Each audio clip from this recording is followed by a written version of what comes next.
devastating effect that it thrown throughout the complete panel of the car more than 200 meters away. And the injuries also.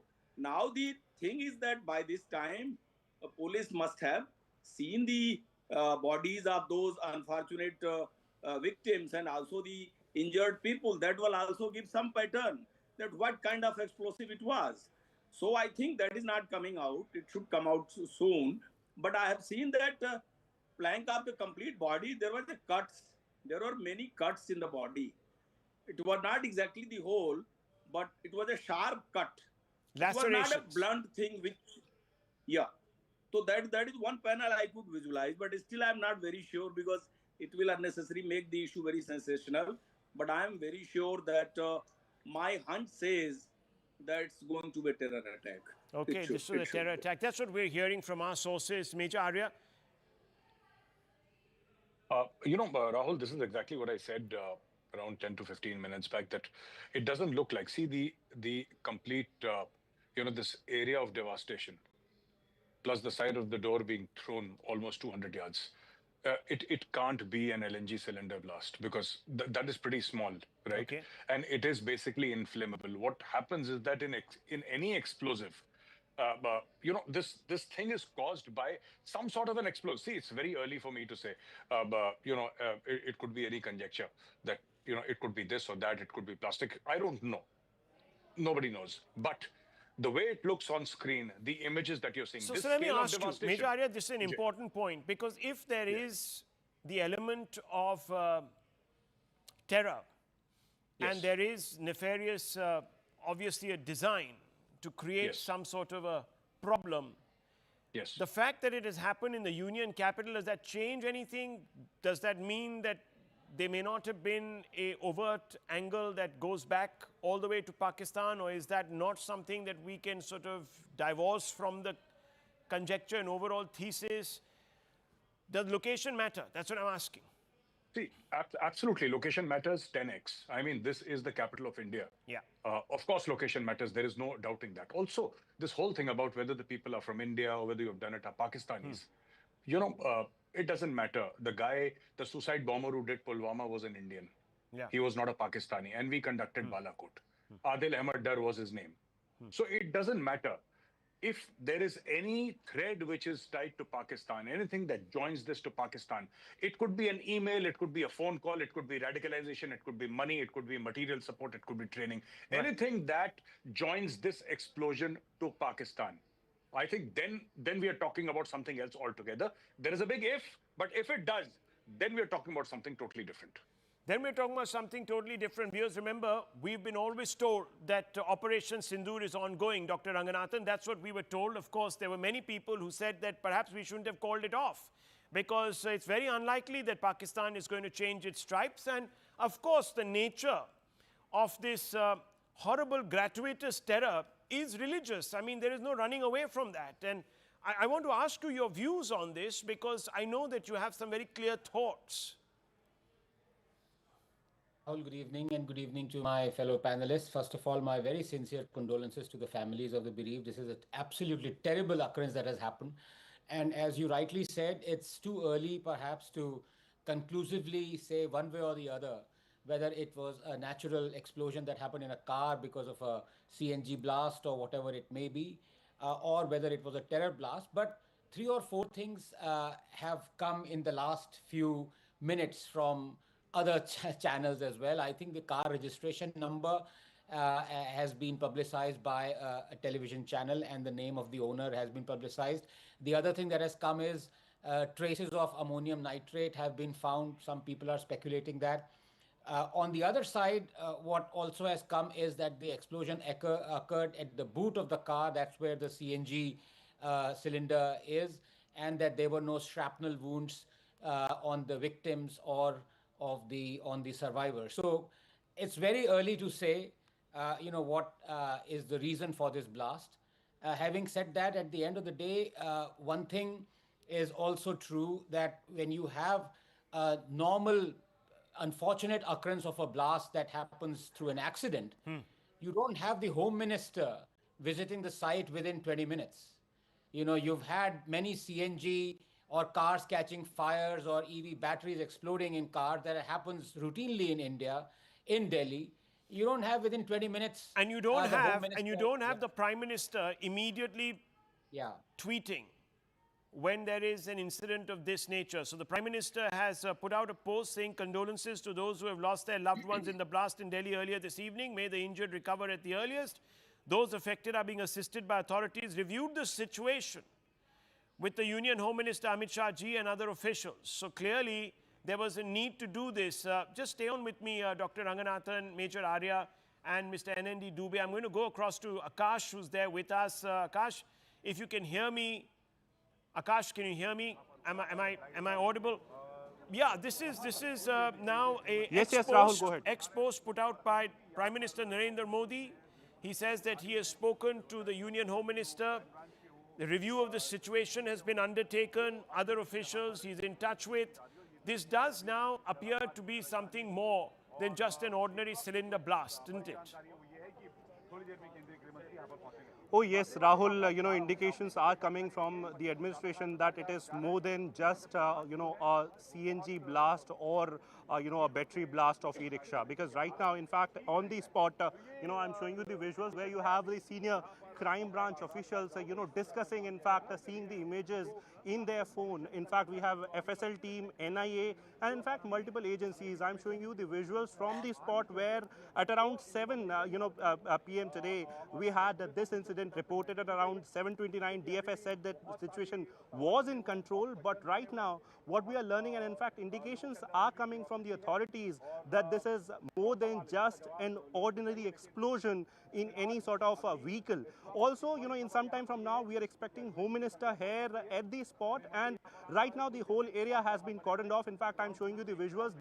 The bus that was very much present, at that point in time here, and that's why we are seeing this bus here. In fact, 150 meters away from the particular area, the particular spot where I'm standing right now, we have, the explosion site where we are given to understand that, it was a slow traffic and this explosion has happened in one car. Anvish Nivasa, in fact, is reporting that how it has happened in a car. And, one suspect was in custody, we were reporting earlier. But right now, I'm showing you the visuals where we have heavy police deployment. And the, agencies right now investigating explosion. We are learning that all of them have been shifted to the hospital. But right now, we are, in fact, expecting Home Minister, here on the spot in some also, time. Akash, let me just stop you there. I just want to ask you this. Following the blast near the Red Fort metro station, the Central Industrial Security Forces issued a high alert across the country, including airports, Delhi Metro, heritage sites, government buildings, other key installations under its security cover. That wouldn't be happening, would it, ordinarily, had this just been a cylinder explosion? Happened, you see, Rahul, in the last 48 hours, we had those recoveries. In fact, thousands of kilos of explosives, in fact, recovered from, in fact, the Faridabad, the JNK and the Saharanpur angle. We have been reporting since morning. And then this explosion is happening where, agencies, in fact, sources within the agency are somewhere indicating that this is more than just an ordinary blast, possibly a terror angle. And that's why NIA is here, in fact, Rahul. And that is also a reason why we have this sort of alert coming from CISF, and in fact tweet coming from Prime Minister himself, where he is talking about this sort of blast and the losses to the property and life. In fact, once again, there you have the FSL team. There you have the FSL team on the site, very much in fact taking a look on the sort of destruction that has happened because of this explosion. And right now I'm showing you the visuals from this particular area. This is the Red Fort area of Delhi, where we have reported an explosion late evening today. And in fact, the situation, while is in control right now, investigation is happening as to if it was just an ordinary explosion or some sort of terror angle was there to it. We have in fact blood splattered across the area. In fact 200 meters we had blood splattered, and in fact a number of things, destruction. And also the eyewitnesses are somewhere indicating, Rahul, that it was a loud sound because of which in fact they were in shock as to what has happened, and they came out suddenly. And then we had several individuals who were present injured and were shifted to to the hospital. There I'm showing you the visuals. FSL team basically are taking a look at the sort of distraction that has happened, making points. And also I have, officers, I'm showing you the visuals, officers from the crime branch, discussing on the sort of images that they have gathered. In fact, the images in their mobile phones as to what might have happened. In some time from now, we'll get clarity. In fact, the police commissioner has said that how, this explosion has happened in one car, and we'll get some sort of clarity in some time from now. Possibly by tomorrow, we'll have, some more clarity. But right now, everyone is waiting for Home Minister, who is all set to arrive at this particular site. Well, we might even have an update once he's there. And so I just want to go back to Major Arya and Dr. Ranganathan. Dr. Ranganathan, look, let's suspend belief for just a few moments and let's go along with the conjecture. Now, there is a problem here. We've had a situation where in the last 48 hours, individuals who are supposed to save your life, doctors, have been found as heralds of the apocalypse. I'm sorry to say, but that is a very serious turn. And it sort of lends a huge different perspective on what is really transpiring. No, absolutely. And of course, all of us realize that this debate right now, this question is removed from what is happening right now at the Delhi Red Fort, because this concerns something else. And the answer is, Rahul, you can't do anything. You can't do anything unless you are ready to confront and address three facts. Number one, the first truth: there is no such thing as radical Islam. Rahul, if I read and follow chapter and verse of the book Biochemistry by Leninger, do I become a radical scientist? And every single time the apologists cringe at violence or retribution being ordered, they bring out the excuse or context or interpretation in order to hide the true meaning. In fact, it is the Muslims who are Islamophobic. That is, they fear Islam. They fear to bring out the orders and the commandments of their holy book in its entirety on Jews, Christians, polytheists, homosexuality, apostasy, heresy, dress code, wife beating, blasphemy, because they fear being called illiberal and hypocrites. So they end up condemning and branding as radicals the Muslims who are faithfully following the fundamentals. In a sense, they snare the fundamentalists but spare the fundamentals. Look, what is the essence of azan amplified through the loudspeaker 5 times a day? Quote, no one has the right to be worshipped but Allah 4062. You would have called this radical and supremacist if you didn't know this is from the holy book. Do not take disbelievers as friends unless they convert, and kill them if they refuse. 489. Those who deny the Quran, their necks will be shackled. 4070. Polytheists are the worst of creatures. 98.6. Do not marry polytheist women unless they convert. 2-21. Those who disbelieve in our verses, we will drive them into a fire. 456. Are these not radical enough for you? Number 2, the second truth: terrorism has a religion. When Pahalgam terrorists demand a recitation of Islamic kalma, check the ID cards of tourists, pull down trousers to condemn only kafirs, terrorism has a religion. When Kashmiri Hindus are butchered, driven out, terrorism has a religion. When in Nadimag, 23 unsuspecting Kashmiri Hindus are lined up and shot point blank, terrorism has a religion. When 2611 Taj Hotel guests are spared if they recite the kalma, terrorism has a religion. When slogans raised from mosque, Ralif, Salif, Galif, death to kafir, Nizam-e-Mustafa are made to drive away only Hindus, terrorism has a religion. When millions attend funerals of terrorists, when ISIS flags are unfurled in Jamia Masjid, terrorism has a religion.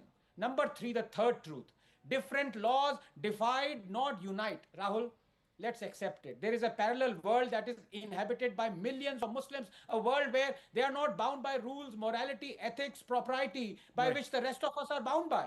Because their morality, ethics, conduct is not dictated by man but by God. Not for nothing did Dr. Ambedkar say, quote, Islam is incompatible with local self-government because the allegiance of a Muslim does not rest on his domicile in the country which is his, but on the faith to which he belongs, unquote. And we have accepted it. Let's accept it. Rahul, when you accept religions that exhibit predatory, supremacist, exclusivist views and practices, when you grant separate laws and freedoms to their followers, you are sowing the seeds of irreversible division. You are turning appeasement from welfare to warfare to warfare. So you have blatantly anti-Hindus laws like the POW, RTE, Endowment Acts. You have blatantly pro-Muslim laws like the Waqf Act. You have terrorists, PFI, cadres and rioters being released. And that is when you reach a situation where you are scared as a nation. Because if development and prosperity brought peace, Middle East would be like Dubai. But is it?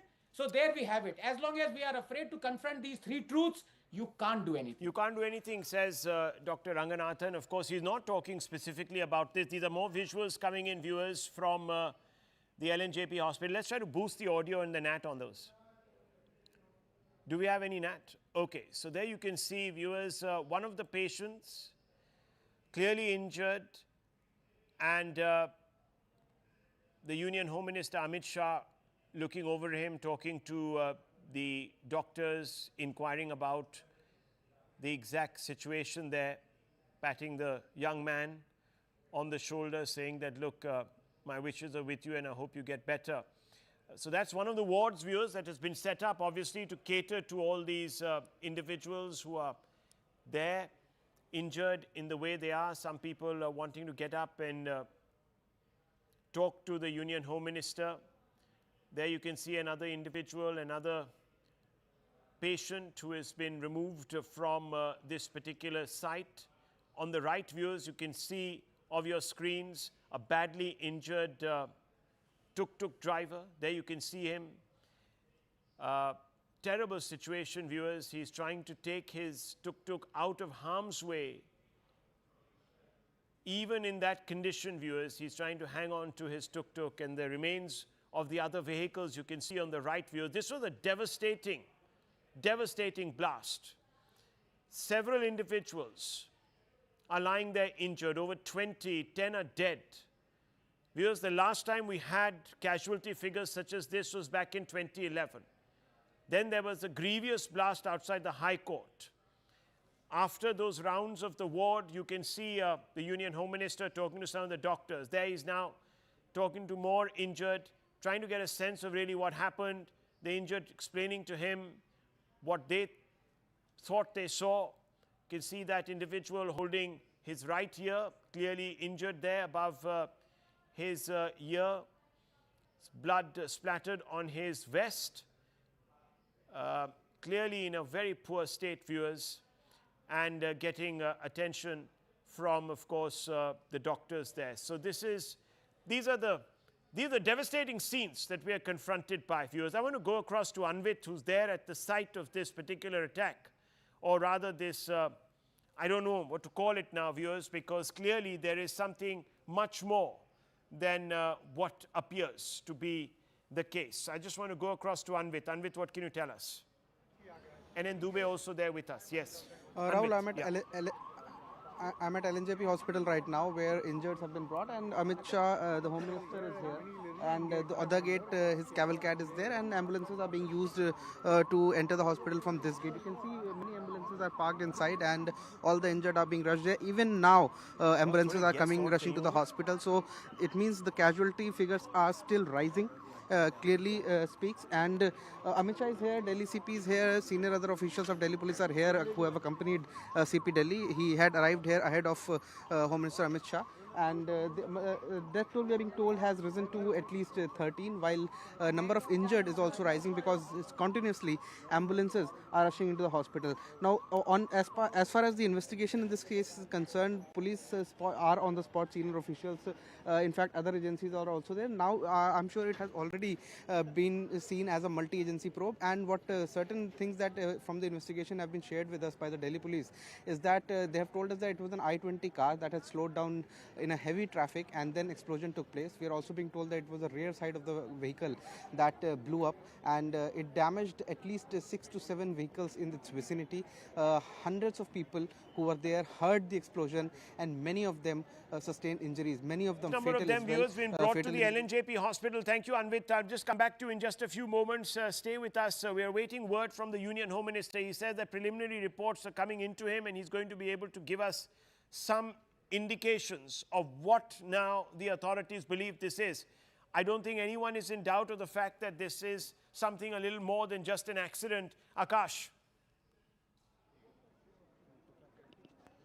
Oh yes, Rahul, you see, when this incident happened, initially the reports came that it's just an ordinary blast, but right now we are getting several sort of other inputs too, where in fact Anvit is reporting that how, it was an I-20 car where this explosion has happened. And in fact, CP just a while back was reporting about, this sort of explosion where the traffic was slow. It was a regular Monday evening here in this particular area. And this area, Lala Lajpat Rai market is there. In fact, this whole area is known for the electrical, appliances and the sort of, equipment that we see here, and every day, you know, we see a lot of people coming here from not just different parts of the national capital, but also from the country, since they come here for the Red Fort. And that's when this incident happened, where you know, we are learning about this sort of explosion. Intensity was very high. In fact, a loud sound was heard by people. In fact, this particular spot, if I you know, want to give an idea as to what this road and where this leads to,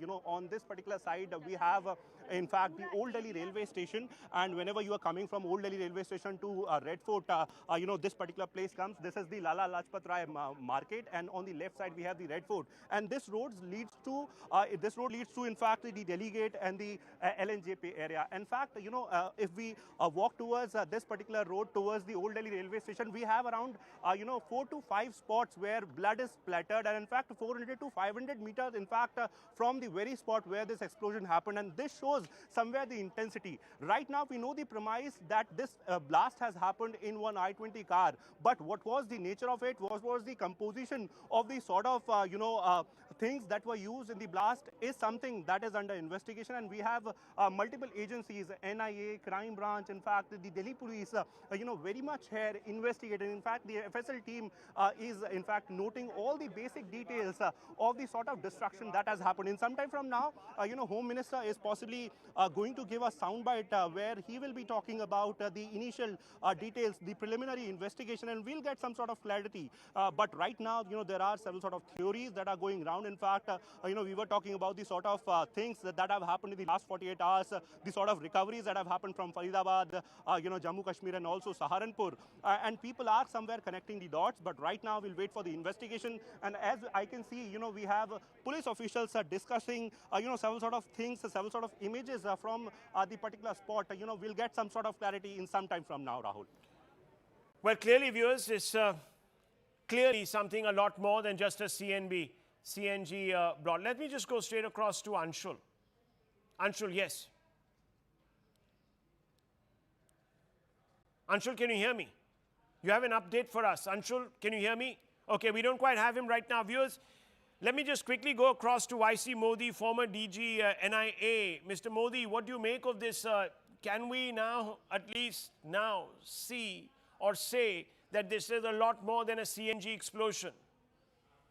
Yeah, the signs are that it may be a terror attack, though it would be too early to, because it was a moving vehicle.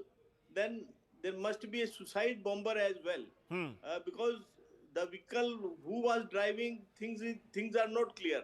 But we have to see the background.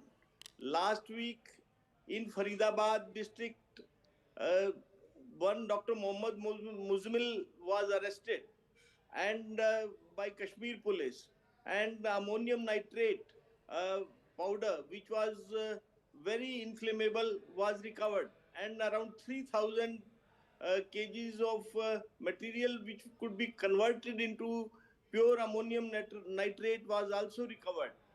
Some weapons were also found, and involvement of a person of who is a qualified doctor, the person belongs to Kashmir. So it is all these developments create a doubt, serious doubt regarding this blast, and it appears to be from the signs which I could understand till now, it is a terror attack, though nothing I'm sure can be said at this stage. We have to see that when some group is caught, it may be possible that they might have already supplied this material to other people, other participants of this group. So those people, after coming to know that there are other persons involved have been arrested, so they might have taken this as a chance. Well, viewers, what we can tell you is that preliminary investigations have revealed that the I-20 belongs to an individual. It has a Haryana registration plate. We're going to try to get you more confirmation of who that individual is, but we're being told that the police have been able to put a name Whether he was driving the car or not, we don't quite know. But I just want to go straight across now to Akash. Akash, what can you tell us about the individual who was driving this vehicle, or the owners of the vehicle, or even the registration of the vehicle?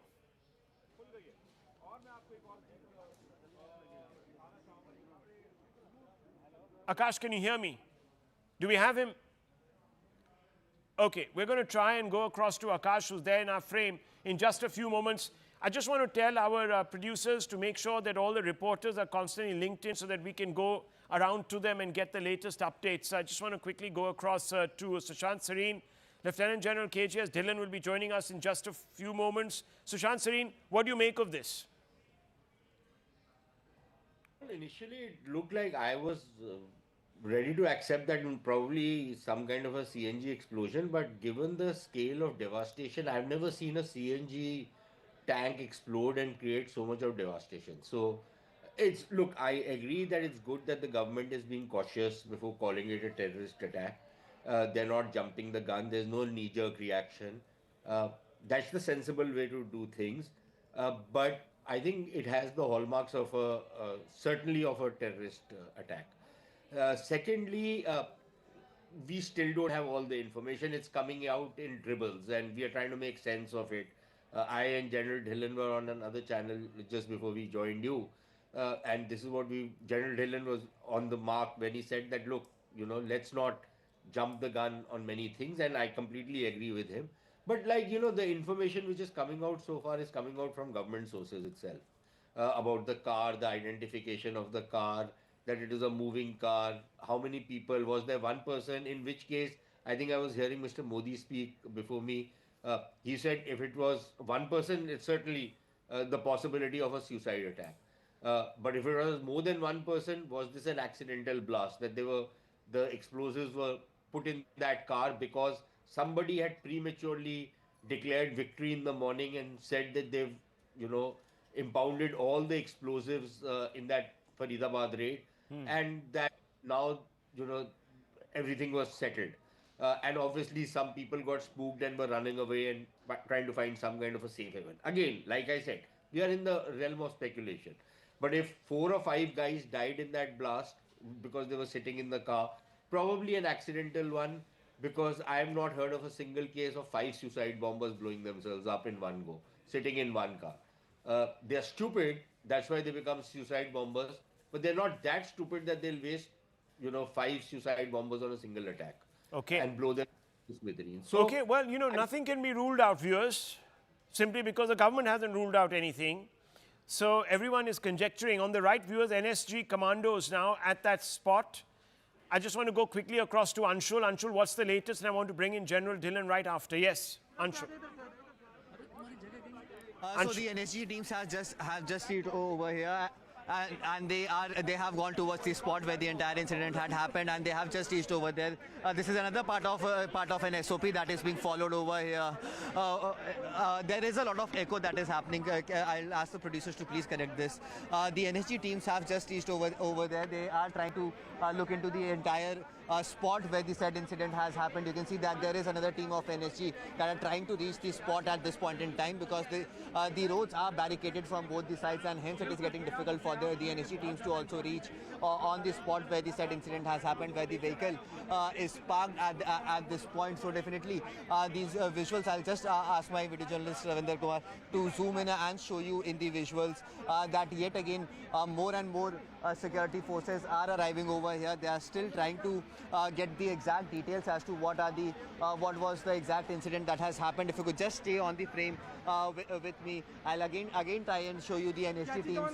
The NSG teams that are reaching over here, they are bringing these black suitcases along with them to the spot. They will inspect the entire spot and then come out with a conclusion. What kind of blast was it? Prima facie, what Delhi police experience has been regarding ID blast. It is not seeming like an ID blast according to the Delhi police, but yes, nothing can be ruled out at this point in time. Other agencies are also looking at, specialists from the Delhi police are also looking into this entire issue, and they will only be able to tell us with conclusive evidences as to what has happened, what was the exact reason of the blast, how did the blast happen, were any explosives used, was any flammable material also used, all these things are being looked into. These visuals obviously, more barricades are being brought on the spot at ground zero. The police is barricading the entire area, turning this absolutely into a fortress at this point in time. So definitely there is a lot of movement that is still happening on ground zero where the blast has happened. The details, the clarity has still not come out. The investigations are still underway. It remains to be seen what kind of blast was it. Was it actually a CNG blast, or was it some kind of new modus operandi that could have been utilized by such forces to carry out these attacks? Because the magnitude of the blast is huge. 10 people have lost their lives. More than 20 people are injured. Definitely the blast would have been a really massive blast, due to which these the casualty numbers are so high. It remains to be seen. In the next few minutes, the Home Minister will be arriving over here as well. What kind of briefing is done to the Home Minister, and what does the Home Minister has to say if at all he chooses to give a bite over here? That is something that is going to be very important. Well, viewers, even as we speak, there are checks being made in buses and other transit points in old Hyderabad city. So there is obviously high alert across the nation. We are being told that Hyderabad police is on high alert, Srinagar police, Kolkata, Mumbai, Faridabad, Noida, Kerala. Everyone has been sounded out, including the CISF outside various airports, etc.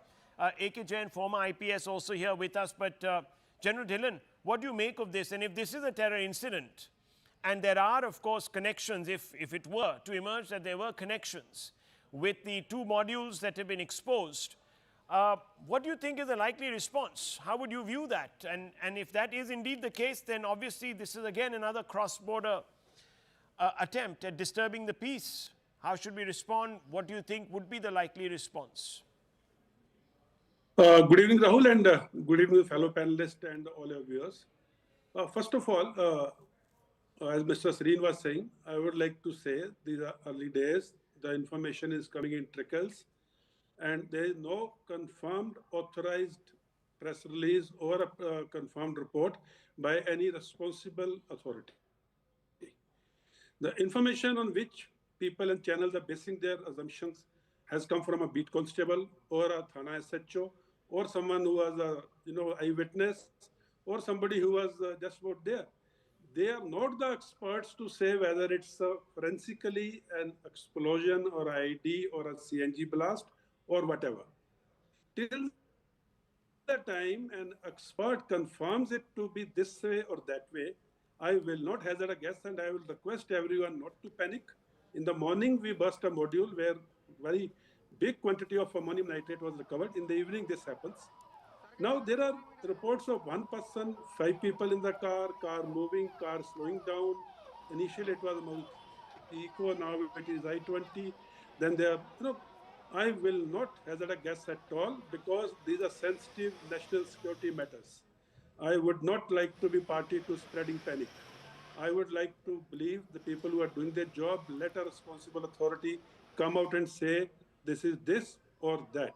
And thereafterwards, we'll work on theories. I can give you 10 reasons on every theory which has been discussed in this channel and others as to why that theory is right or why that theory is wrong. And I can give it convincingly, but I will now, as of now, like to believe that it is an incident which has happened, it has caused deaths, and let's wait for the confirmed response from a responsible authority. Till that time, I think we should hold our horses and be responsible and not spread panic, because there are many people who are stressed, who are under tension as to what's happening. The morning news, evening news, and now this checking. All these checkings going on in various cities and places where the terror incidents can happen or have happened in the past is a part of the standing operating procedure. Okay, well, we're also getting news that UP ATS is also at the blast site, viewers. Yes, General Saab, you were making another point. Yeah, go ahead. Yes, I'm saying all these checkings in various cities which have a history of terror incidents are a standard operating procedures of those cities' police departments to avoid any unnecessary panic, as also in case they have some intimation to make sure that citizens are safe. So as of now, I would like to believe that there is an incident which has happened, deaths have happened, and let's not add to the rumors. And former IPS is also here with us. A.K. Jain, what's your perspective? I was also under the impression that it might have been a blast in a standing car. But when police commissioner gave the statement that at 6:52, a small white car, it stopped at a red light and there was a blast and there were people in the car. It makes me believe that it is an accidental blast. After recoveries at Faridabad, people must be shifting the explosives from one place to another, and this might have occurred because nobody is going to give up life like this. There are said to be 3 to 5 people in the car, and they have all died. So they can't be suicide bombers. So in my opinion, this is an accidental blast, and I hope it No, but turns are you saying, Mr. Jain, that this is more than just an ordinary CNG blast, that this, perhaps some material was being moved and that material exploded, but that would still qualify as an act of terror, would it not, sir? Yes, it will, but it's not a intended blast. It is not an intended. Car में एक blast हुआ है और blast के कारण car और car के आसपास की 3-4 व्हीकल और खड़े हुए लोग, ऑटो में बैठे हुए लोग इंजर्ड भी हुए हैं और कुछ मृत्यु भी हुई है। अस्पताल के सूत्रों के अनुसार अब तक 8 लोगों की मृत्यु हो चुकी है। कुछ लोग इंजर्ड हैं, इनका इलाज यहाँ पर चल रहा है। हम सभी एंगल को खुला रखते हुए इसकी गहन जांच शुरू कर दी है।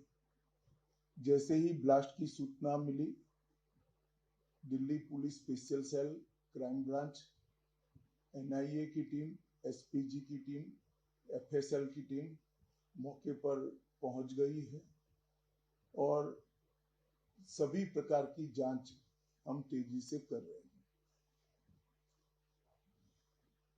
कुछ ही समय में मैं आशा करता हूं कि धमाके का कारण क्या है उसके निर्णय पर हमारी एजेंसियां पहुंच जाएगी और एफएसएल की सीनियर मोस्ट टीम भी यहां पर पहुंची। धमाके की सूचना आने के बाद तुरंत ही माननीय प्रधानमंत्री जी का मुझे फोन आया था। उसके बाद प्राथमिक इंफॉर्मेशन लेकर मैंने प्रधानमंत्री जी को भी ब्रीफ किया है।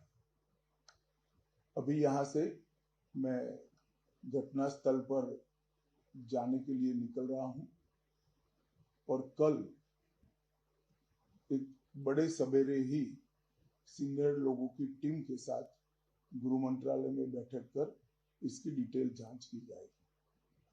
सर, आपको लगता है कि इस हमले के पीछे, ये जो ब्लास्ट हुआ, इसके पीछे कोई आतंकी हमला है या कोई भी प्लानिंग यहाँ पर की जा रही है? देखिए, हम सभी एंगल्स को ओपन रखकर सभी दृष्टि से जांच कर रहे हैं। घटना किस कारण से हुई, ये अभी कहना बहुत मुश्किल है। जब तक विस्फोट के स्पॉट पर से जो स्पेसिमेंस मिलेंगे, इसका जब तक एफएसएल का एनालिसिस, एनएसजी का एनालिसिस नहीं होता, इसके बारे में कुछ भी कहना दिक्कत है। मगर हम किसी भी एंगल को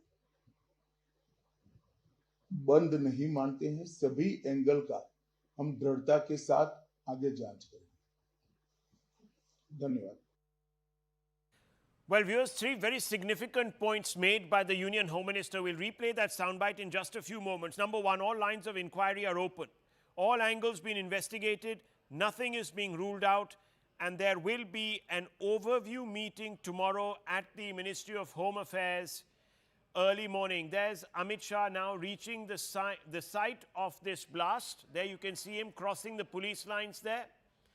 And he is entering that particular area to get a first-hand overview of what has transpired. On the right, of course, scenes at 3.5 hours ago, viewers, when the blast took place. You can see it was a very high-intensity blast. Now, what caused it? We're being told that it is not just an ordinary cylinder blast. So, what caused it, viewers, what triggered it, remains, however, in the realm of conjecture. Our sources telling us that this is more than what it appears to be, which is more than an accident. Now, how it was triggered remains to be seen. We know that an I-20 suddenly exploded near a traffic light where it was drawing to a halt right outside one of the entrances to the metro station, the Lal Killa or the Red Fort metro station. There's extensive damage, in fact, to the entrance of the metro station, extending all the way down the escalators. Several cars blew up, and you can see the remains of those cars and the chassis, all charred and mangled beyond recognition. More than 10 people, we are being told, are dead. We're still awaiting confirmation, but we are being unofficially told that the death toll has crossed 10.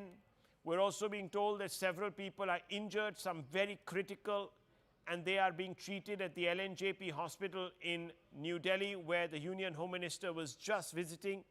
He held a press conference, made 4 points, and I will quickly repeat those to you. All lines of inquiry are open, so nothing has been ruled out. All angles are being investigated, nothing is being ruled out.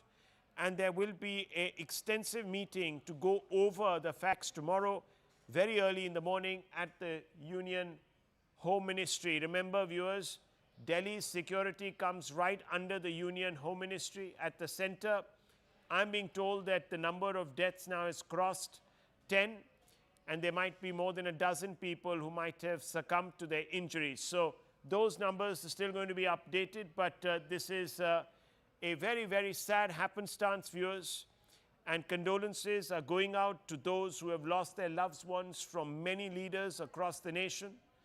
High alerts have been sounded across many cities. Hyderabad police undertaking intensive surveys and stopping various commuters in the old city as they go past. Srinagar, high alert. Calcutta, Mumbai, Faridabad, Noida, Kerala, all these cities placed on high alert. All major installations where the CISF is deputed, from ports to airports, have been placed on high alert. And viewers, this particular blast has taken place within 48 hours of two massive terror modules being exposed by the security forces across different parts of the country, in the north and in the west, viewers. And we are being told that huge recoveries of undetonated explosives have been recovered from the individuals who were 4 doctors, viewers, 4 doctors who were, of course, arrested and have been detained. We're also being told that the I-20's owner, the car that was carrying this inflammatory material, has been identified, and that the car itself has a Haryana registration. Anshul, let me go across to him. He's at that site. Anshul, what do you see? So yes, the Home Minister has just reached over here along with the Commissioner of Police of Delhi, and they are inspecting the exact location where the incident has happened. If you could see in these visuals very clearly it can be seen that the Home Minister is just now taken an observation of the entire area where the alleged blast happened, and then from there he has been briefed about the findings that have been made by the FSL at this point in time. Definitely a big message coming in from the Home Minister himself, where he is clearly stating that nothing can be ruled out at this point in time. The agencies are looking into this entire issue from each and every angle. The entire national security forces are present on ground zero, along with the local Delhi police and anti-terrorist squad of the Delhi police. They are also present.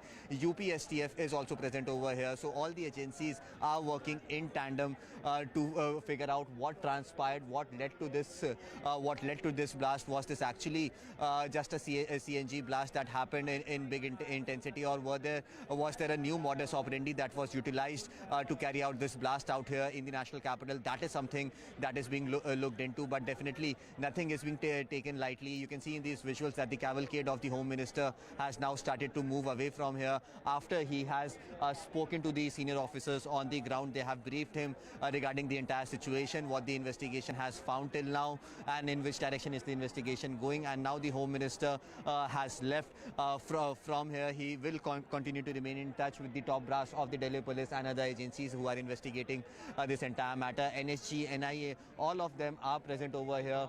The people who have experiences of looking at different kinds of blasts, all of them are present over here to figure out that if at all this is a modus operandi that has been utilized somewhere else as well, or this is first of a kind. If at all this is a blast with that intention, that is something that is being looked into, and that is the reason why none of these agencies are ready to jump the gun or come to any conclusion immediately. They will take their time. They will take the next few hours to carry out this entire investigation in a detailed and evidence-based manner, and then eventually come out with a response as to what led to this blast that happened over here right outside the gates of Red Fort of the national capital.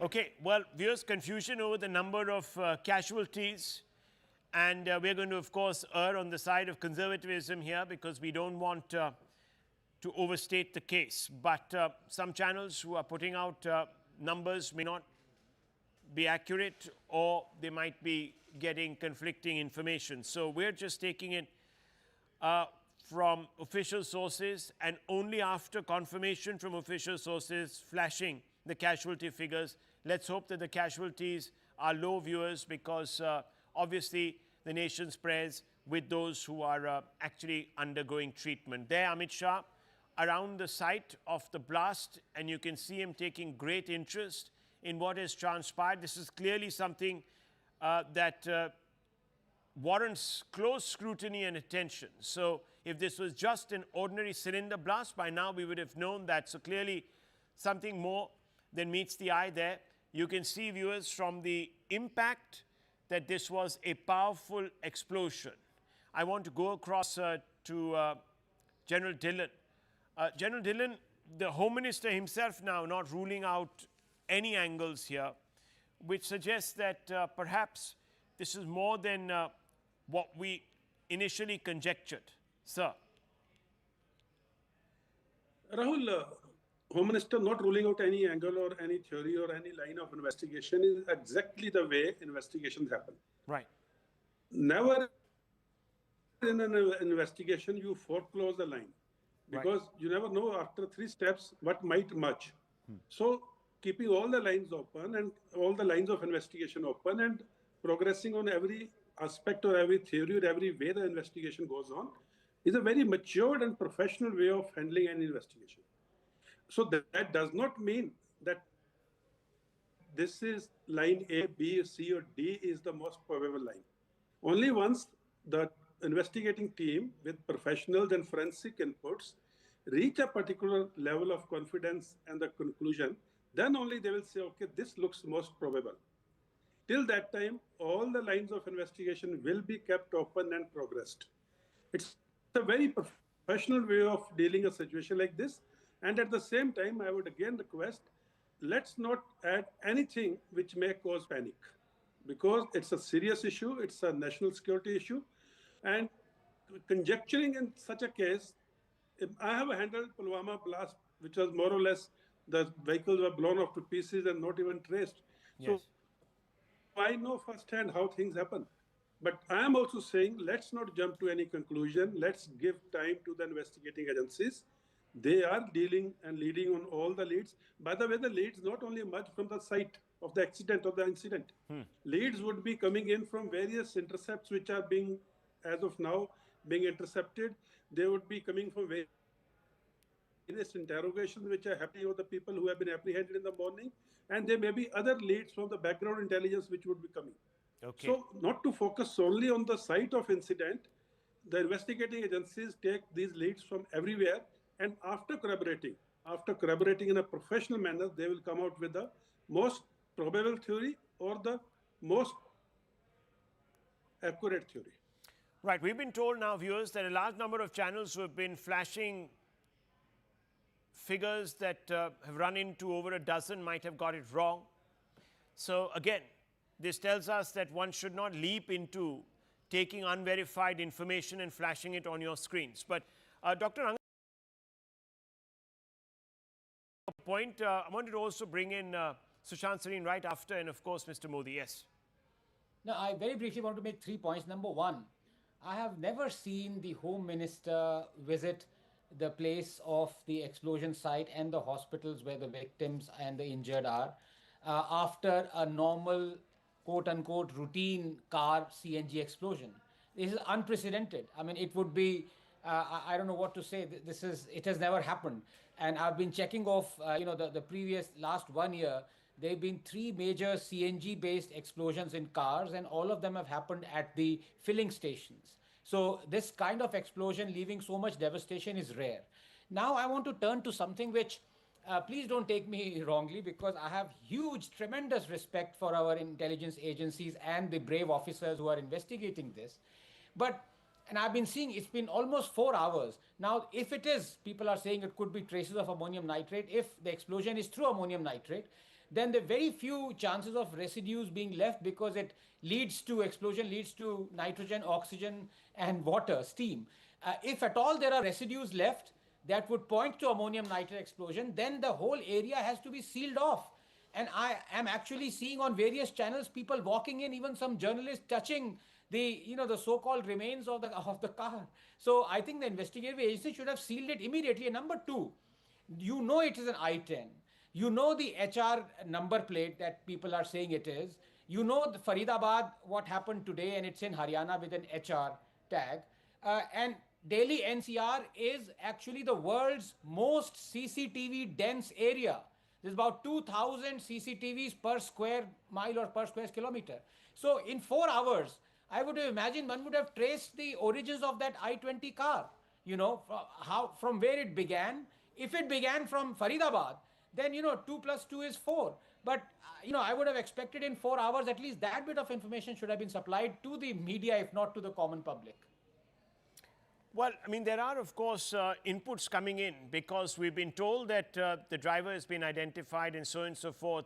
We're just being a little more careful in putting out the name, etc., because, we don't want to suggest that the owner was somebody who was in any way linked to all of this. We don't even know if the I-20 belonged to the person who was driving it, or it was just merely registered and then perhaps stolen. I don't know. We can't get into all of those things, and therefore I think we're being a little more conservative with the information. Sushant Sareen, what do you make to him? Sushant Sareen, I just want to ask you this question. Let's look at the larger plot here.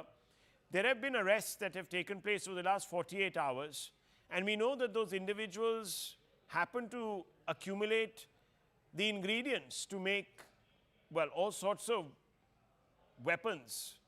They even had certain firearms. Would this constitute a failure, the intelligence, that people have been able to acquire all of this? Not really. Look, acquiring ammonium nitrate, because that is supposedly the compound that was going to be used to rig up the bombs, according to what we've read in the morning. The fact that you apprehended these guys means that your intelligence was working. And unless, of course, you're ready to buy that somebody saw somebody stick a poster and then, followed one thing after another and finally unraveled this huge mystery. There would be some elements of truth in that, but I would imagine that there was a whole lot of other intelligence work which would have gone in to narrow down on who the culprits Okay, were. 1 second. There's some breaking news coming in on that point that we were talking about. Haryana police has detained the owner of the I-20 car. It was apparently a car registered in Gurugram, and it was linked to an individual called Muhammad Salman. We're also being told that this particular car had been sold in Okhla, and that the police were also questioning the previous owner of this vehicle.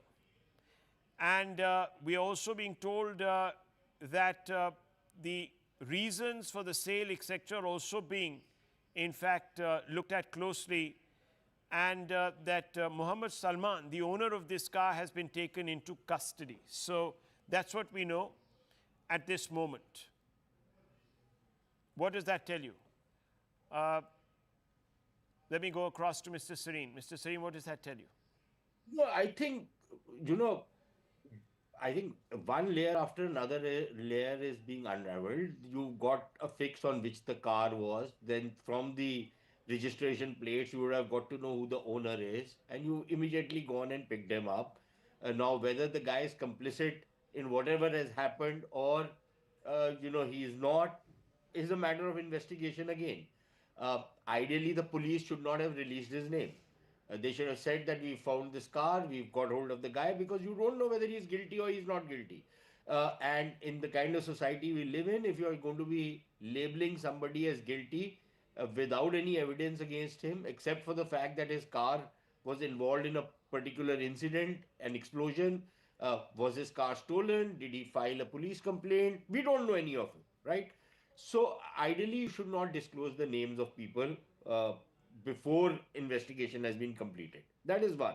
Secondly, it's good that you've apprehended the guy. Of course, you will have to investigate the guy, but then let's see where that investigation takes you. Of course, if the guy is complicit, he'll give you a cock and bull story, which most people in India will do when they are caught. But if he is innocent, then follow whatever leads he can give to you. But I think, Rahul, you have to look at it. I don't entirely agree with Anand when he says that, look, if it's ammonium nitrate, there's no way you can trace that. I agree with the point he makes that in 40 years of blast after blast after blast, our security forces, our law enforcement agencies are so terribly trained, and most of all, our journalists and our people are so badly trained that rather than sanitize the bomb blast area and move out of that area, they will all go as tourists into that area to see what the hell's happening. Any journalist who steps into this kind of an area should be fired, ideally. I'm sorry to say this on a news channel, but you actually compromise investigations by spoiling the integrity of you're going to pick up that area. So I think that point of Anand is very well taken.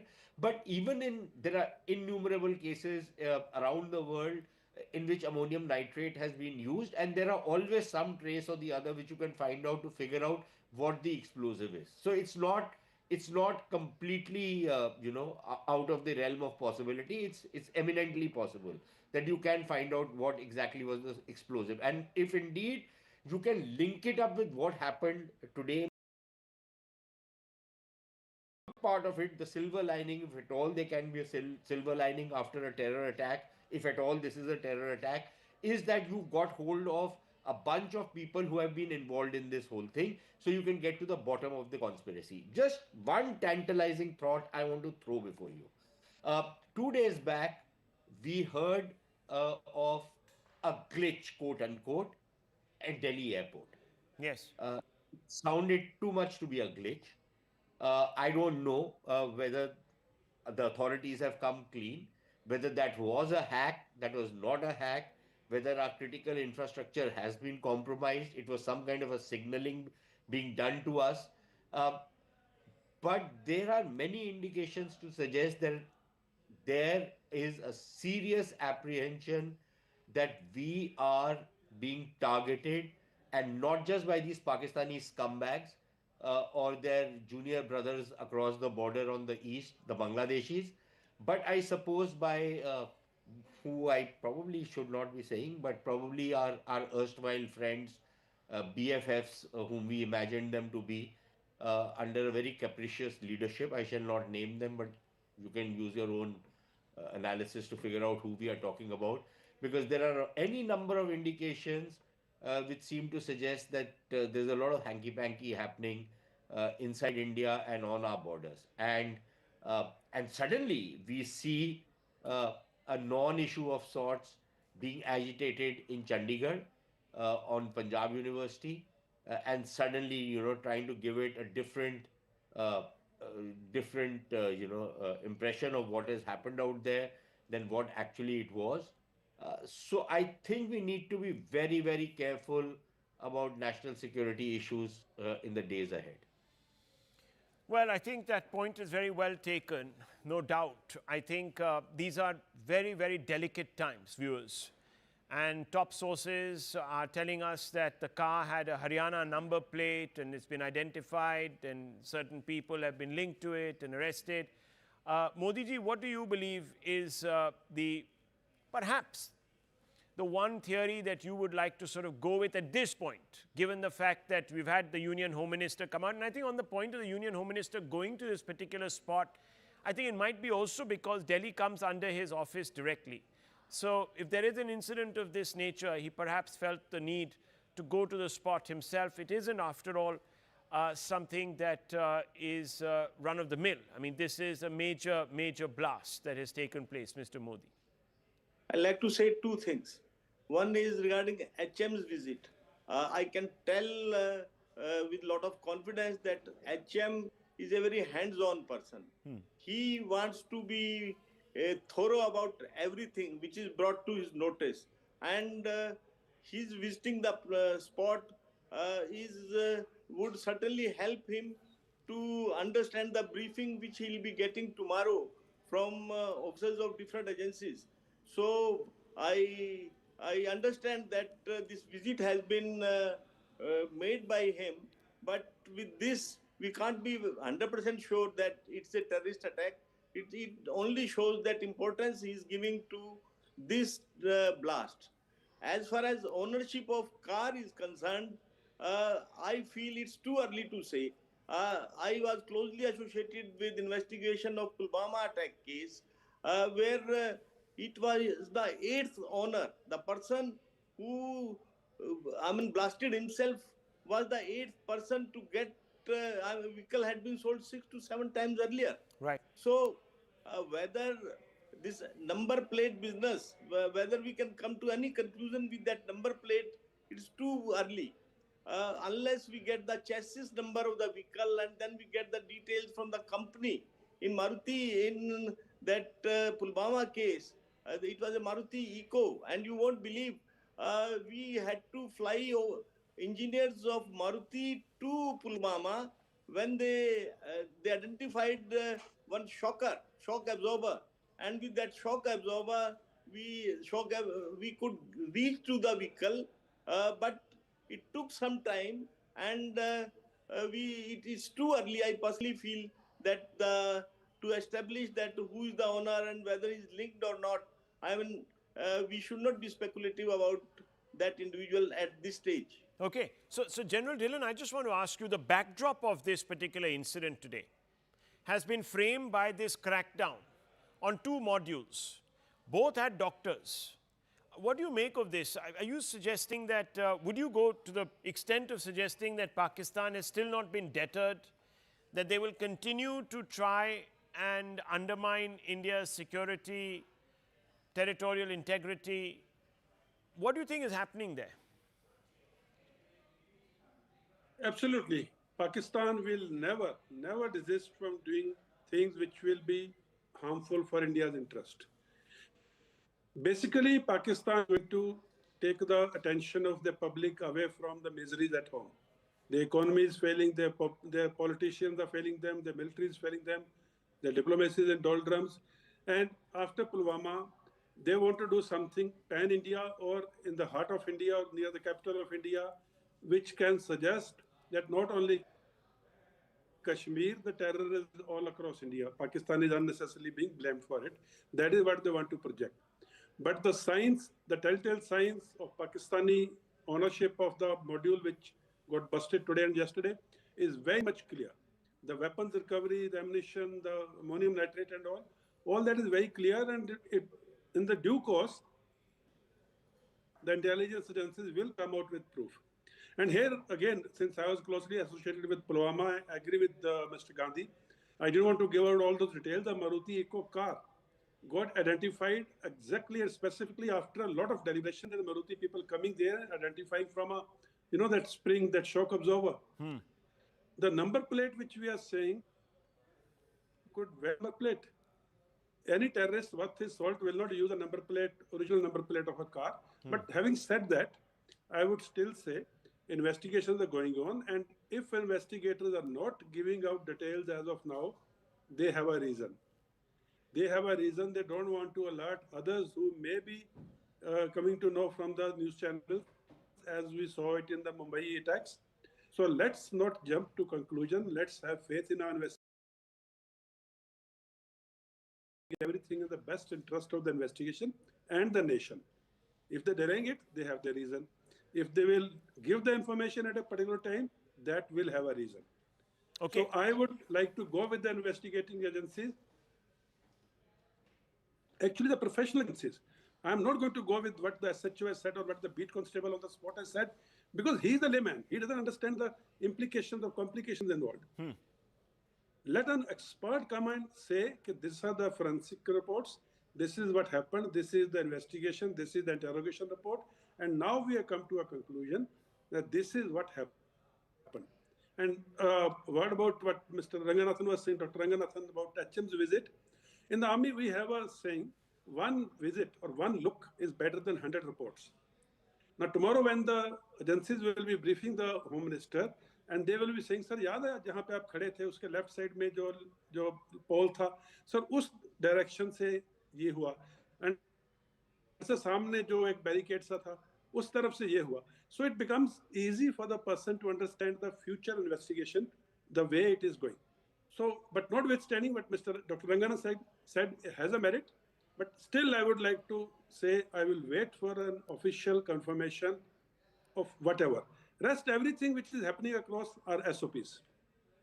Right, SOPs. Very interesting, very interesting. So, Shansini, I just wanted to put that question to you too. I wanted to ask you, on this issue of deterrence and Pakistan, do you think there could be rogue actors, and you know Pakistan very well, who want to spoil the case for the ceasefire? And just before you answer that, a quick update. The Gurugram registered car with the following number plate, and I'm not going to mention the number, an I-20 was registered in the name of Muhammad Salman. Based on information received from the Delhi police, the Gurugram police detained Muhammad Salman for questioning. During interrogation, Salman revealed that he had sold his car about 1.5 years to a man named Devendra, a resident of Okhla, Delhi. Salman has handed over all the documents related to the car sale to the Gurugram police. Now, further investigations will take place in Okhla, where the car was first sold. During the investigation, it was later found that Devendra later sold the car to someone in Ambala. So I think someone was making the point, I think it was Mr. Modi who was making the point, that there was an eighth owner in the case of the car that was used in Pulwama. And the Ambala police are currently investigating the matter, and the Gurugram police are sharing all relevant information with investigating agencies. So you can see already that there has been a number of sales and purchases and so on and so forth. Yes, Dr. Ranganathan wanted to raise his hand. I want to bring in Sushant Singh right after. Yes. Now, very briefly, just a point that more important than the identity of the owner or, how many hands it passed was the journey that has to be traced. And I just found out that NCR is not just the most dense CCTV camera in the world, it is also the most linked CCTV camera operation in the world. So you would know the last 1 hour which road did this I-20 traverse. So as I said, I agree with General Dhillon. I have complete faith in the intelligence agencies, and I'm sure they've worked it out. It's just that we don't know. And again, as General said, if we don't know, it is because of a design of the intelligence agencies. They don't want us to be well-versed with all the details as yet. Okay. Sushant Singh, very quickly, the question that I posed earlier to you. I've forgotten what your question was. Okay, the question was straightforward, that could there be the possibility of rogue actors spoiling the case for ceasefire in Pakistan?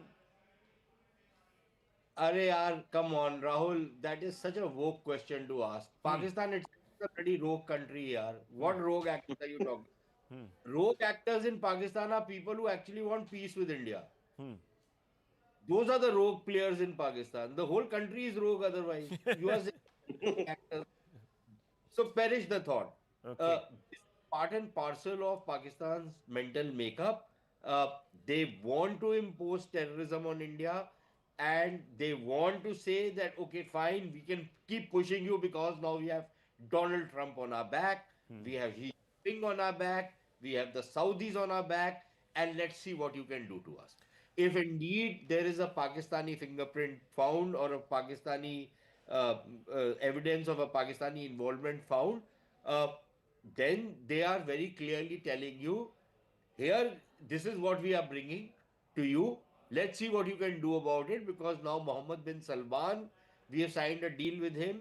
The Turks are with us. The American Donald Trump is our best friend forever now, and his entire cabinet does not have the fortitude to, defy him. So, and we are going to give him some crypto and other stuff. So he's going to back us. The Chinese are in any case on our back, and everybody else will come to our support. What can you do to us? So clearly, the gauntlet is being thrown. If indeed this is a Pakistani hand, and I can predict to you right now, what scumbags in Pakistan who have great friends out here, like people in wires and other places who hold these shows and whose families have lost wars and still been rewarded. Those are people who will bring them on TV or their third rate screens, where they will say that this was a false flag attack. You can be rest assured of that. So that is how the Pakistani propaganda mill is going to behave. And we have to be ready to understand how they are going to do it.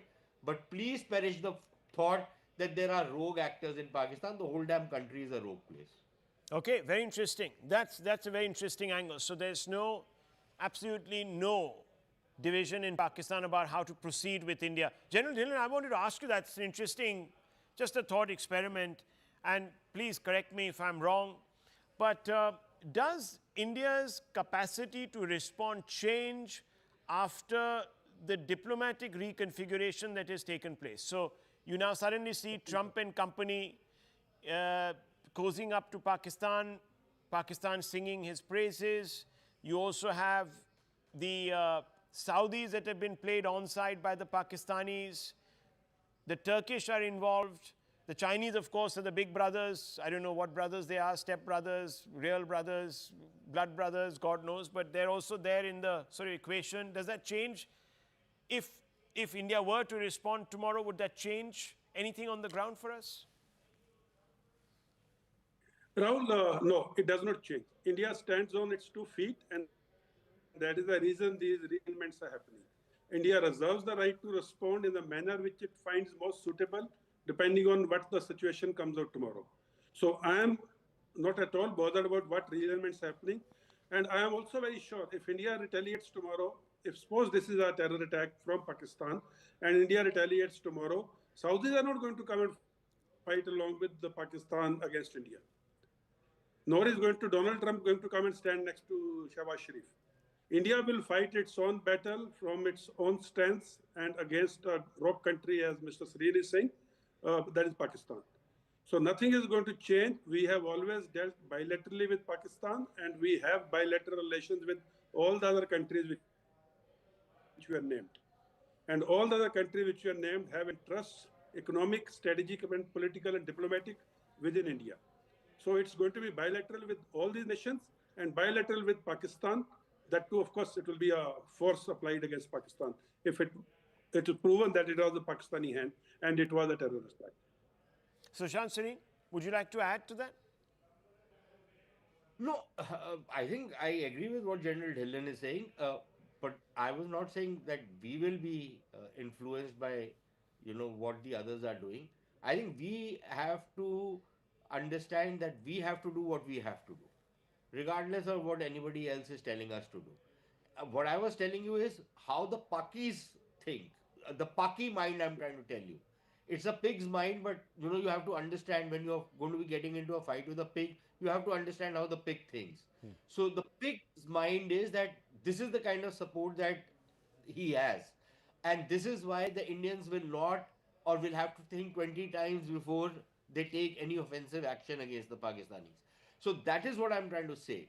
I'm not saying that this is what is going to be the calculation in India or from the Indian security establishment. I don't know what the calculation is going to be. But clearly that is how they are going to estimate it. And we really need to start gaming this thing through. Because quite clearly, as we've learned from the Israeli experience, carrying out a few attacks on an enemy country does not really solve the problem. You have to be relentless. And frankly, you now have to start thinking of, some more drastic measures so that you don't have this menace on your border anymore. I don't want to elaborate on that, but I think we really need to start rethinking what this Pakistan problem is, cut it to size in many ways, and that is the way we need to go about it. It's not going to happen in 3 months, 6 months, 1 year. It has to be a national project for the next 20 years. Maybe earlier we can do it. But I think that's the direction in which we need to start moving, because this is a cancer. It was a gangrenous part which we had cut off, right? Yeah. Both on the eastern and the western flank. But this gangrenous part has now started affecting our body. So you have to think of what you want to do with this gangrenous part. And unlike some people, in the Sangh who say that these are two arms of India, Mother India, I don't think these were gangrenous arms of Mother India and they had been cut off. I really wish people in the Sangh would also would take a reality check and not mouth these virtue signaling tropes. You need to understand your enemy. This is what Shatru Bodh is all about. Understanding the enemy. And unfortunately, while we have started identifying the enemy, we still have not the capability of understanding the enemy. Okay. And I would really counsel that we start doing that. So I have now two questions, one for Mr. Modi and one for Dr. Ranganathan. Dr. Ranganathan, if this were to turn out to be an act of terror, taking into context what has also transpired over the last 48 hours, what would be the questions that you would want to pose to your government as a common lay Indian?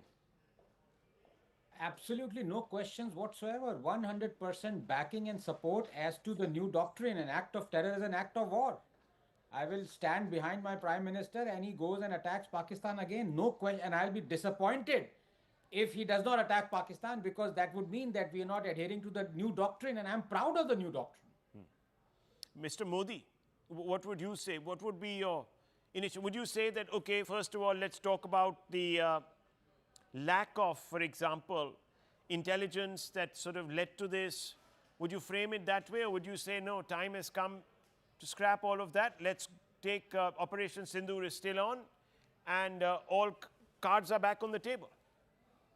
No, I fully agree with Mr. Ranganathan that whatever doctrine, new doctrine has come, developed by government, we must support government fully with all our political will, with all our whatever is required, we must support. Okay. But I think it's too early to talk about this thing at this stage, because it's a very government will have to take a very conscious decision in such matters. And as far as investigation is concerned, well, let's concentrate on the investigation. We've just got another likely to happen upon the return of Prime Minister from Bhutan Wednesday evening. Also, cabinet has been scheduled, so that is definitely happening. We're also told that top agencies are investigating the incident with full intensity and will go in depth into the incident. This is Amit Shah statement that has been quoted to him, and he's also just tweeted. Let's just play out what Amit Shah said, the second instance when he was speaking to the media. Delhi में आज लाल किले के पास करीब शाम को 7 बजे Hyundai i20 car में एक ब्लास्ट हुआ है, और ब्लास्ट के कारण कार और कार के आसपास की 3-4 व्हीकल और खड़े हुए लोग, ऑटो में बैठे हुए लोग इंजर्ड भी हुए हैं और कुछ मृत्यु भी हुई है। अस्पताल के सूत्रों के अनुसार अब तक 8 लोगों की मृत्यु हो चुकी है।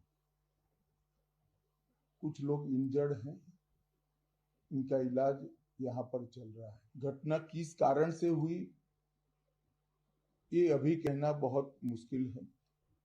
जब तक विस्फोट के स्पॉट पर से जो स्पेसिमेंस मिलेंगे, इसका जब तक एफएसएल का एनालिसिस, एनएसजी का एनालिसिस नहीं होता, इसके बारे में कुछ भी कहना दिक्कत है। मगर हम किसी भी एंगल को बंद नहीं मानते हैं। सभी एंगल का हम दृढ़ता के साथ आगे जांच करें।